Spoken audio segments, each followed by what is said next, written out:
All right. All right. Looks like we are just about live, everybody. Which is fantastic. Hey, wow, we got a crowd in already. I love it. Jill, you are so popular. Everybody smack that share button. You know what I want to do today, everybody? Let's get Mark Cuban to tune in. Screw it. Everybody go on Twitter and ping Mark Cuban. Let's do this. I want Cuban to show up because it'll make me smile. Great crowd already in. So I want to make the most of this time. So we're going to get started. Good morning, everybody. Welcome to the 45th episode of FinTech Insider, the Breakfast Show US. I'm Sam Maule, Lebanon Investment Managing Director in North America. I'll be your host for this morning show. Let us know where you're watching from. We would love to hear where you're based across the globe. Please share the link to the stream, hit that like button, and please subscribe to 11FS on LinkedIn so you never miss a show. And go out on Twitter, ping at mcuban, and tell him to join in the conversation. If he wants to call Jill, we'll just put it on speaker, and we'll talk to him too. If you haven't read our latest research report, the link is in the post here, but it's fantastic. Talks about all the needs of SMB owners in the U.S., which we'll be talking about intensely in the next 30 minutes, and how financial institutions can make better propositions to serve them better. Head to bit.ly/DIGITASMB or click the link in this post. We also have a great post on open banking that we did with Plaid. So that's another one. Go over to the website and you'll see it. All right, first off, 3 news stories from the past 24 hours that caught my attention. They should have yours. Yahoo Finance. Yes, Yahoo still does news, everybody. Yahoo Finance reports an additional 1.877 million Americans filed for unemployment benefits in the week ending May 30th, exceeding economics estimates of 1.843 million initial jobless claims during the week. The week's prior figure was revised higher to 2.13 million from the previously reported 2.12 million. This week's report marked the first time that weekly initial job losses claims came in below 2 million in 10 weeks. So there is a silver lining out there, folks. Thank God. Over the past 11 weeks, more than 42 million Americans have filed for unemployment insurance. And off the top of my head, I believe something like 6 million of those have found jobs. So again, a silver lining in all of that. Second story is from TechCrunch. We're going to jump over to India. It's Google and Walmart's owned Phone Fee, so Phone PE, that are racing neck and neck to be the top player in the mobile payments market, while Facebook remains mired in a regulatory maze for WhatsApp. Pay's rollout, Google Pay, had more than 75 million transacting users last month, ahead of Phone Fee's 60 million users. People familiar with the companies told us. In comparison, SoftBank-backed Paytm's app saw 30 million transacting users last month, an average of 10 million users transacted each day. India is a massive market, is getting a ton of attention. It'll be interesting to see who succeeds there. And last but not least, the Journal of Accounting. I read a lot of weird stuff, people. The Journal of Accounting reported the U.S. Senate passed the House version of the Paycheck Protection Program, or PPP legislation, Wednesday night. This is tripling the time allotted for small businesses and other PPP loan recipients to spend the funds and still qualify for forgiveness of the loans. The bill passed in a unanimous voice vote hours after Wisconsin Senator Ron Johnson initially blocked it. Among the key provisions is a change in the threshold amount of PPP funds required to spend on payroll costs to qualify for forgiveness to 60% of the loan amount. We'll talk about some of the other stuff because our guest knows this inside and out. So Tobias, our producer, let's get Jill in here. Today, we are thrilled to be welcoming back Jill Castilla, President, CEO, Vice Chairman at Citizens Bank of Edmond. On today's show, we're going to chat PPP lending, community banking, and what the future might look like for bank branches. And Jill was our first guest ever, by the way, on this show. And this time, the internet's going to work, right, Jill? That's right. I'm so excited to be here. We're feeling it today, folks. This is going to work. All right. Before we start, I've known Jill. Jill and I were talking before we went on the air of how we met and how we know each other. And I've grown to know Jill over the past few years. So let me just say this. The best way for me to describe Jill, for those of you that know her, is one of my favorite quotes as a parent. Your children will become who you are, so be who you want them to be. So let's brag about your kids. Olivia is about to head off to where? For Naval Academy. Yes, she is, everybody. Not West Point, which did accept her. Not the Air Force Academy, which did accept her. Not Ole Miss, which did accept her. But the Naval Academy, because you raised Olivia right. That's an inside joke because Jill's prior Army. No, not go Army. That's an inside joke because Jill's former Army. Her husband is an officer in the Army. Her son Ryan went to West Point, right? That's right. All right. He's an Army So, officer. yeah. So, I mean, for the love of God, well done. You set the bar high, you and your husband, and your kids said, screw it, and jumped over it by about 20 feet each. So, if you want to know the measure of a person, honestly, I do say, look at the family, look at the kids. And in your case, Olivia and Ryan are going to rule the world. I'll just go ahead and say that. Well, I have one more, and he's Oh my coming on God. strong, so he's 15. Well, I don't even know where he could go. He's going to Air Force Academy. We're already decided. He's going to Space Force. Oh my God. All right, good. Thank God. Well-rounded family. All right, Jill, just real quick, because I don't want to spend a ton of time on this. I want to really talk about PPP. For our global audience, give us the quick 30-second pitch on who Citizens Bank of Edmond is. Yeah, so we're kind of the anomaly for what America's banking system is. We're a small community bank in the center of Oklahoma, one location, 55 team members. We're about 300 million in assets. Family owned. We're owned a third by a family, a third by our employee stock ownership program, and a third by the community. And so it's a very purpose-driven bank. We're the oldest bank in our town, 119 years old.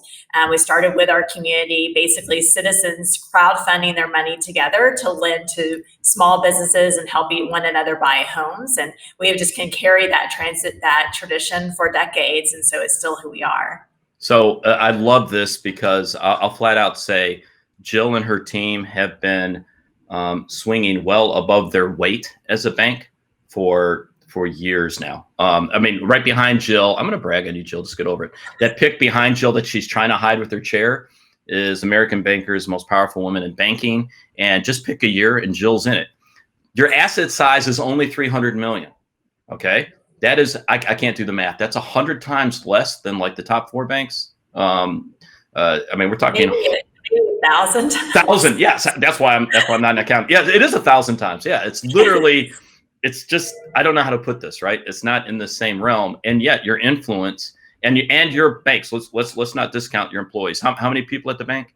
We have 55 team members, and so they are juggling so many different tasks. We filed for our first patent earlier this year. We don't have a team of programmers. Yeah, I mean, it's really amazing to be small and scrappy, entrepreneurial. It's like a 119-year-old startup. You know, our goal is to be here for another 100 years, and so there's a sense of urgency and this collaborative spirit of wanting to ensure that not only are we here just because we're stubborn, but we're here because our community needs us.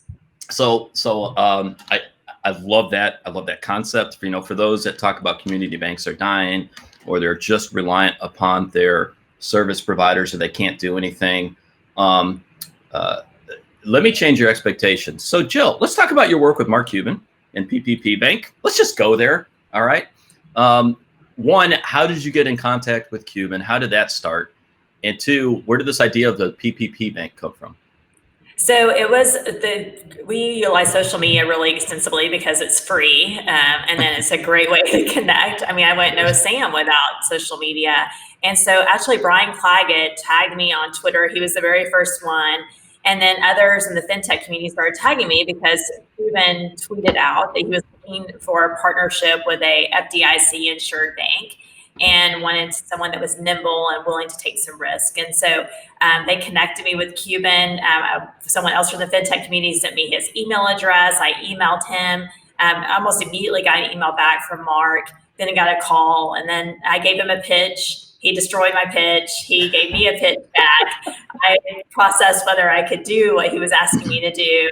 And then he said, call me back. And he called me back, and he had another pitch. And I'm like, I think I can do that. And so by collaborating for, I think what ended up being, the first call was 7 minutes. And I think the second one was under 2 minutes.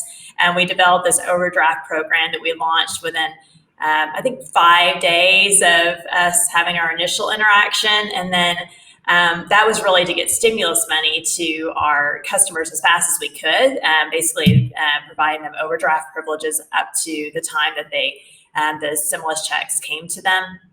And then We later then collaborated, sent me an email saying we saw the 11-page application for the Paycheck Protection Program forgiveness from the SBA. We both were getting inundated by small businesses saying this was too hard. And he said, we need to simplify this. Can you get a couple of college students together to be able to build something? And I, fortunately had this wonderful fintech community that I could reach out to, found some collaboration there, and turned around within 10 days, a free guided application with Tesla software using the .bank, which is the most secure website offering that you can get. Only banks can get it.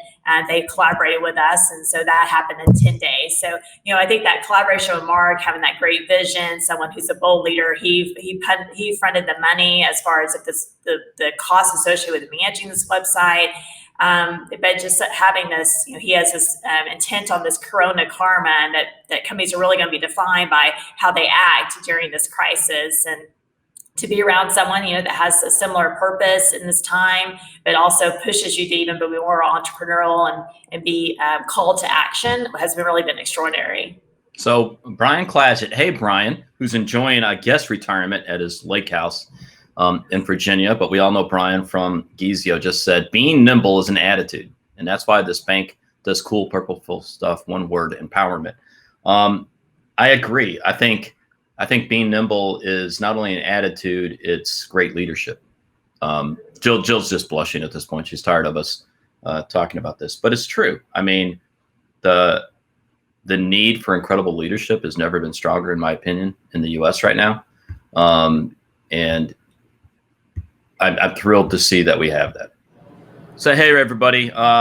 Technical difficulties using LinkedIn Live. What are you going to do? But we got Jill back on. Thank God. I did not drive to Oklahoma like I said I was going to, Jill. That is going to happen. I swear to God. 11FS is coming with cameras and mics. We're going to come to Herd on Herd, and we're going to record something with you guys. That will happen.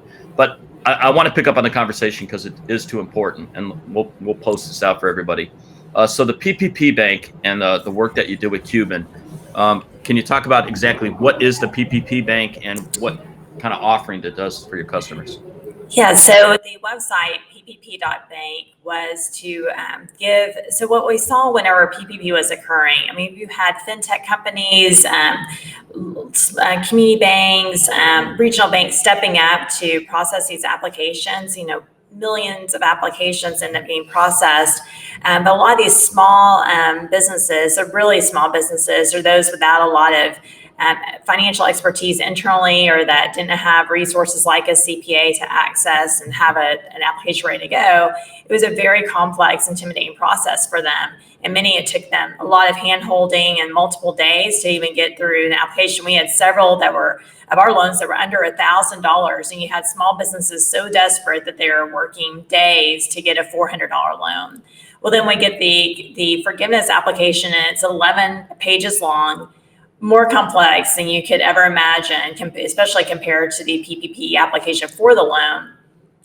And we both immediately could see, both Mark and I, through the feedback and just reading it ourselves, that this is going to be completely overwhelming. And especially those who are even disenfranchised from banking or underserved by banking, that there's just no way. And these are the most desperate businesses that cannot service these loans. Once they turn into a loan, they have to get the forgiveness. And so that's what, I didn't talk extensively with Mark about it. He just sent me the email saying that we need to do something. And I just responded on it. And then I pitched him back what I thought we could do. And Tesla stepped up. We were already working with them at our bank to pay for a Paycheck Protection Program service for our customers that had loans with us. And so I asked them if they'd be willing to step up. And so what ended up happening is Tesla has this guided application with help along the way, where it doesn't store any data. It's on this site that cannot be spoofed. And we don't collect anything other than just like basic website analytics, where a business can start the process with their information, utilize worksheets to load up information. And at the end, they have an application that they can provide to their bank or fintech or whoever they worked with on the loan to try and make it a little bit easier and more accessible for them.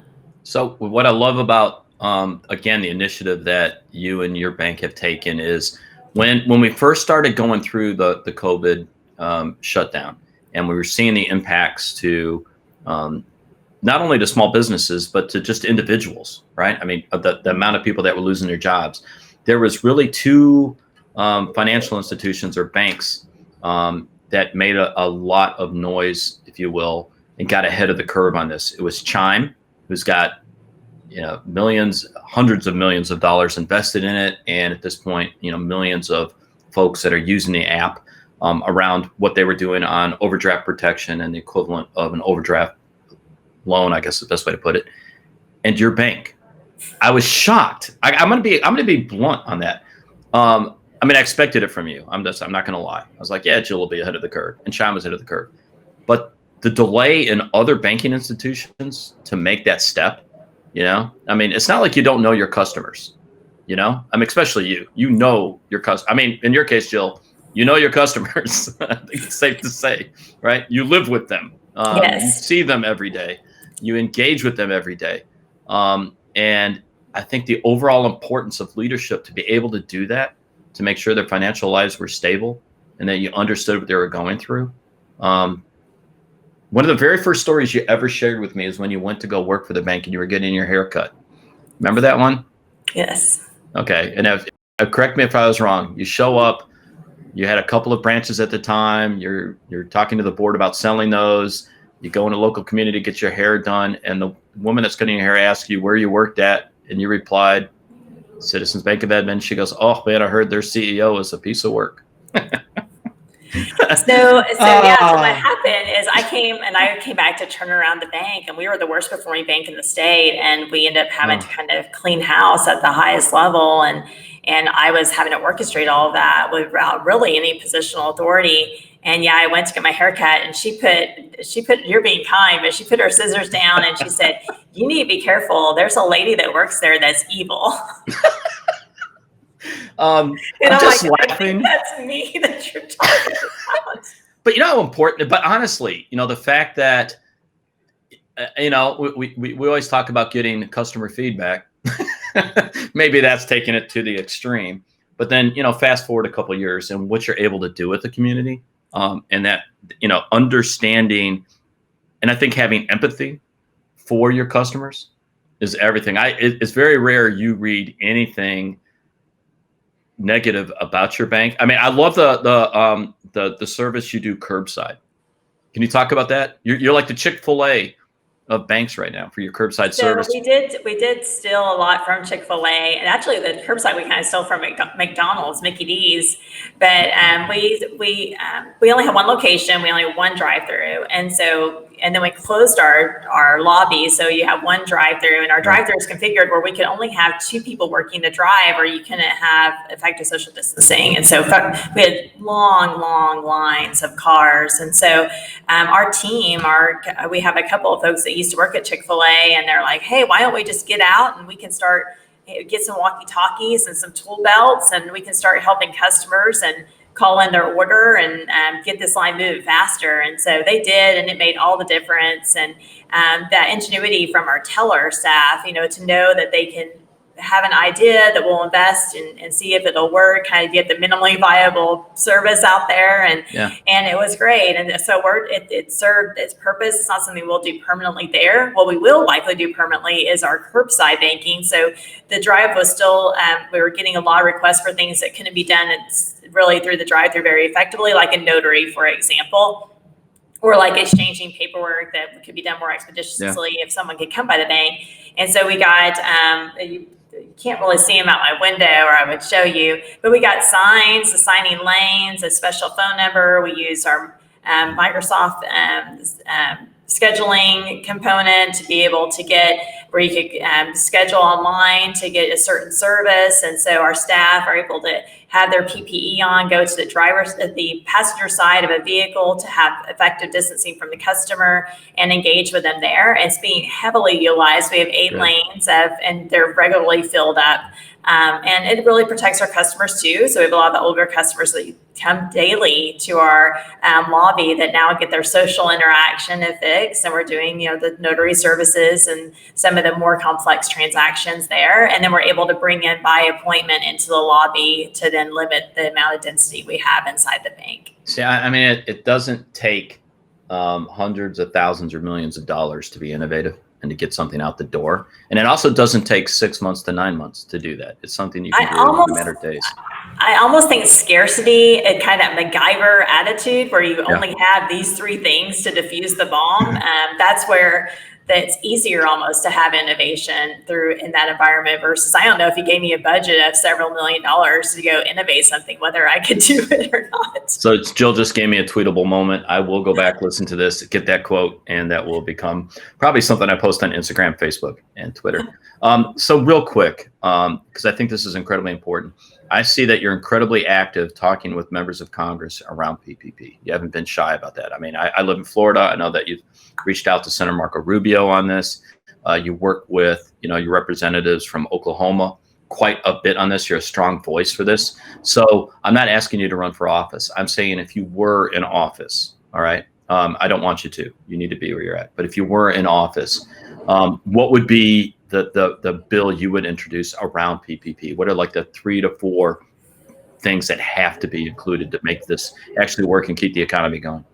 So I think there's a couple things. The number one thing I would say for PPP is that they just have to give forgiveness, blanket forgiveness. If you're a loan under 50,000, to me is an absolute no-brainer. Just forgive those loans. These are the ones our most needs. The consumer bankers have, which I'm not a member of, and they have 150,000 that they're proposing as being just blanket forgiveness. I don't think it needs to be done across the board, but I do think that those need to be done.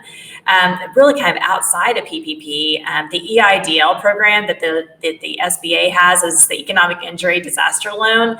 That they capped that. It was supposed to be a $2 million maximum, I believe. They now have capped that at 150,000. So you had all these small businesses that needed that level over 150,000 that thought they were getting it, that got 150,000. That needs to be replenished. Right now, EIDL is closed to all the agricultural businesses, and so it needs to be replenished. Yep. And then they need to really make it. These are 30-year fixed rate loans, so these are not forgivable anything. This is just giving liquidity access at a low debt service for these small businesses. It's a no-brainer to get that done.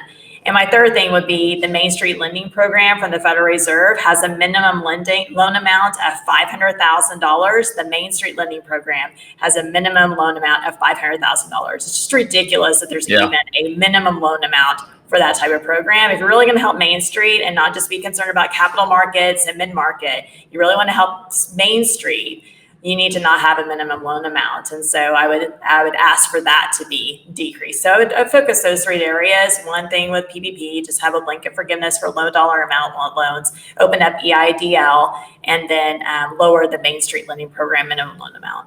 Where do you think the disconnect was in this? I mean, I don't, Rob and I talked about this when he was on Rob Blackwell. And I said, I give Congress credit for getting something passed so quickly, especially in the environment that we've been in under the, God, take your pick, 10 years. The fact that they got something through that quick, actually, I give kudos to them, Oh, for sure. Yes. I mean, they deserve it. However, I would then say the follow-up needs some work. So that was me. I gave him he gave him a B-. I gave him a C+. I'm more pessimistic than Rob. I can't help and a lot of this isn't congressional action. Treasury has the autonomy on all these programs to shift money around. And I think, we were pulling out the playbook from the financial crisis, which was more capital markets and was focused more on these large companies. And there really wasn't a playbook for this. So we're implementing all these things. And that's why you see the stock market holding up such an incredible way through this crisis, which is great and really important.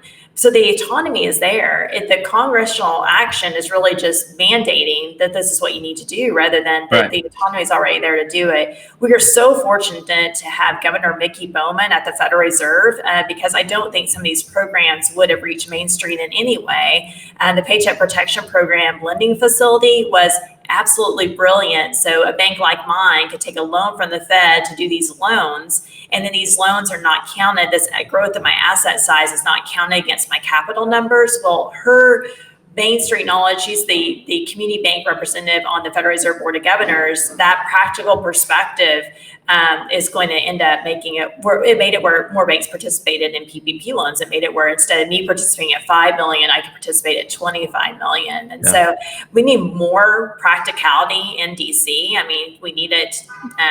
Sorry, that was a smile of me agreeing, and you could say that. Yeah, no, but we see it like we talk about it like in government officials that we're electing. But it's even more needed in these agencies. If everybody worked on Wall Street, and I'm not dogging Wall Street, and Wall Street has its purpose, but if everybody in unison, and they never have been to Main Street, rural America, they just can't understand.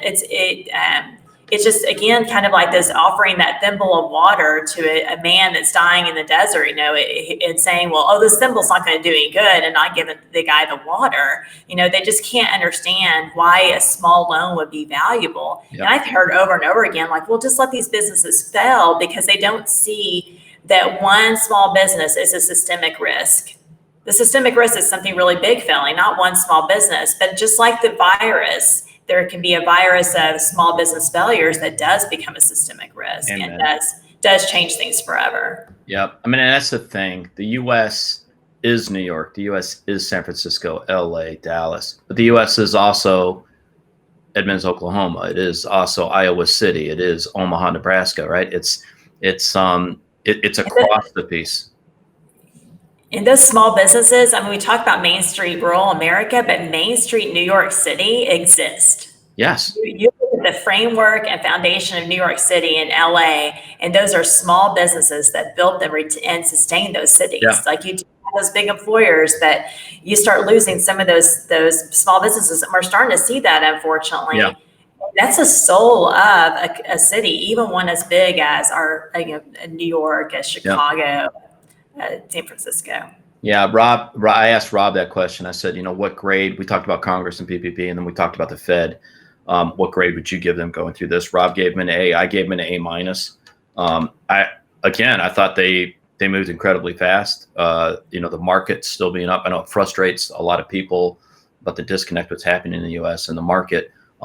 God knows, I don't want the market. I mean, why would you want the market to crash? No, I think I would agree. I think that they've done really well. It's just now they were really did great about connecting with what is the real world impact of this. And then now, since we've had some time, you start seeing a lot more lobbyists, a lot more organized action. So you don't have this groundswell, kind of the guerrilla way of addressing the issue. It's more back into how things are normally done in DC. And if we do that, it'll lose that connection in these next rounds of the recovery. Yep, I 100% agree.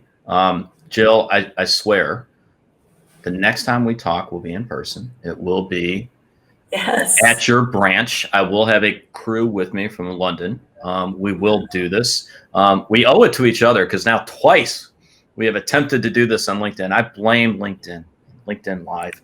And LinkedIn is like, these people are supposed to be in person together. This is ridiculous. I couldn't agree more. I want to thank you for what you've been doing. Actually, this is a shout out to just about every community banker. And Ron Shevlin talks about this a lot, right?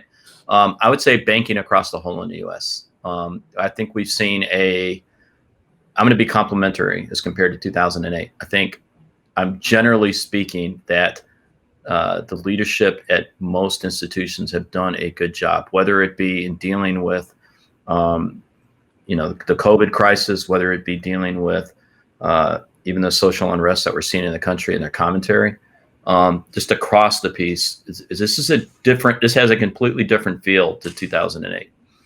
So I want to thank the sector that I've been involved with for most of my adult life now for stepping up this time. I'm proud. Yeah, I completely agree. I mean, you see like a Bank of America committing $10 million to minority communities and business owners. I mean, that's such bold action.